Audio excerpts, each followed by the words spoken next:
you probably know, yesterday Republican leader Boehner gave an economic speech. Had a number of interesting points to make. One of them was, all this a quote, all this stimulus spending has gotten us nowhere, unquote. Perusing your document, How the Great Recession Was Brought to an End, I gather you don't agree with Mr. Boehner? No. And the reason you don't is?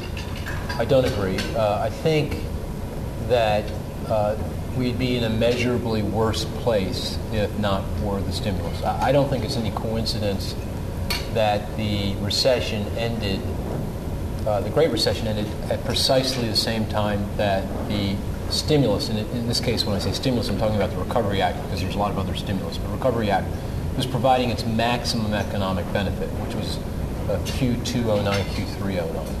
The key link between stimulus and the economy is the stimulus spend out. So we went from no stimulus in the first quarter of 09, or a minor amount of stimulus in the first quarter of 09, to about $100 billion in stimulus in Q2 and another $100 billion in Q3. It's that change that provides the economic juice.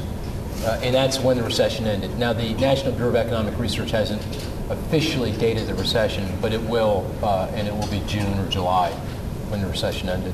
And this is an important point because this is why the benefits of stimulus are fading, because we're going from about $100 billion in stimulus spend out, which is tax cuts and spending increases, to back to zero again. And it's that transition from $100 billion to zero that is actually a drag on economic growth. And that's why stimulus goes from being a source of growth to being a drag.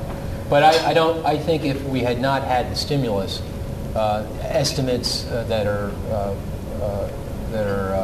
put forward, for example, by the Congressional Budget Office are exactly right. We'd have 2.5 to 3 million fewer jobs today than we actually have. So payroll employment is off 8 million jobs from the peak. If we had not had the stimulus, we'd be off by about 11 million jobs. And just to translate that into unemployment, that's about a couple percentage points on unemployment. So instead of a 9.5% unemployment rate, we'd have 11.5% unemployment rate. So I think that's just wrong. And the stimulus has been very helpful. It certainly hasn't helped as much as anyone would like, although I think that's just a matter of expectations. I think the expectations are wrong. They were misplaced. But the stimulus did exactly what it was intended to do. It was to end the recession and jumpstart a recovery, and they did that.